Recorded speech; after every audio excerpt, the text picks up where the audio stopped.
Le Premier ministre français, Manuel Valls, s'exprimait à propos de la marche de janvier 2015 après les attentats contre Charlie Hebdo. Et dans cette marche, il y avait aussi le président Ali Bongo. Pendant l'émission, c'est au cours d'un échange où Manuel Valls s'exprimait à propos de l'élection d'Ali Bongo que le Premier ministre français a dit, et je le cite, « Non, pas comme on l'entend ». Fin de citation. Alors, qu'est-ce que ça vous inspire d'écouter un Premier ministre dire d'un autre chef d'État qu'il a été, en tout cas, qu'il n'a pas été bien élu? Oui, l'estocade de M. Valls, Premier ministre français, contre Ali Bongo, président du Gabon, est déterminée par 4 motifs.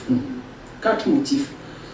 Le premier motif est celui du franc CFA. Il y aura dans quelques semaines une réunion africaine et avec la France sur le dessin du franc CFA. Et l'estocade de M. Valls contre Ali Bongo vise une réponse que la France officielle est en train de déployer de façon souterraine aujourd'hui. Mettre au pas tous les chefs d'État africains qu'elle a soit imposés aux peuples africains, soit maintenus au pouvoir, pour leur dire surtout pas de désagréables surprises à la réunion de Yaoundé sur le problème du franc CFA. Pourquoi avoir choisi Ali Bongo plutôt que quelqu'un d'autre? Oui.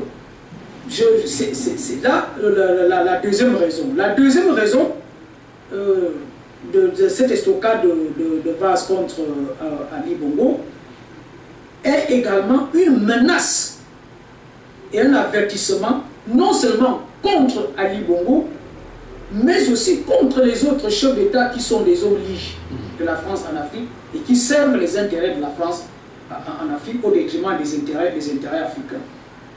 Et la troisième raison qui est là est également aussi le problème des accords de partenariat économique, les APE.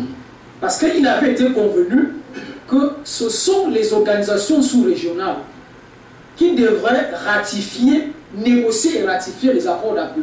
Or, il se trouve qu'il y a certains pays africains qui ratifient individuellement ces accords d'APE, ces accords-là, et au détriment de leur propre peuple et de leur destin économique. Or, Ali Bongo, pour l'instant, est en train de se maintenir sur ce principe-là, pour non, c'est plutôt la CEMAC, pour parler de l'Afrique centrale, qui doit négocier et ratifier cet accord, et non le Gabon en tant qu'État. Voilà une des raisons. La troisième, l'autre raison également de cette estocade de Valls contre... La quatrième des... Oui, la quatrième. Elle est aussi maintenant d'ordre ésotérique. Parce que Valls appartient à l'obédience maçonnique de la loge de la Grande Orient de France. Or, Ali Bongo, qui appartient à la loge équatoriale, qui est plutôt affilié à la Grande Loge nationale de France. C'est là aussi, cet affrontement aussi des loges maçonniques est en cours en Afrique. Voilà donc les différentes raisons qui selon vous, pourraient amener à ce genre de sortie. Qui amènent ce genre de sortie. Et là également, on conclut donc cette sortie de Valls est donc une confirmation, une énième confirmation que c'est la France officielle qui cautionne, organise très souvent les mascarades électorales et les putsch constitutionnels en Afrique pour avoir des hommes liges au pouvoir. Alors, ça c'est selon Jean Laoundé. Quand Ali Bongo avait eu à truquer ces élections-là, il y a eu des morts d'hommes et des manifestations.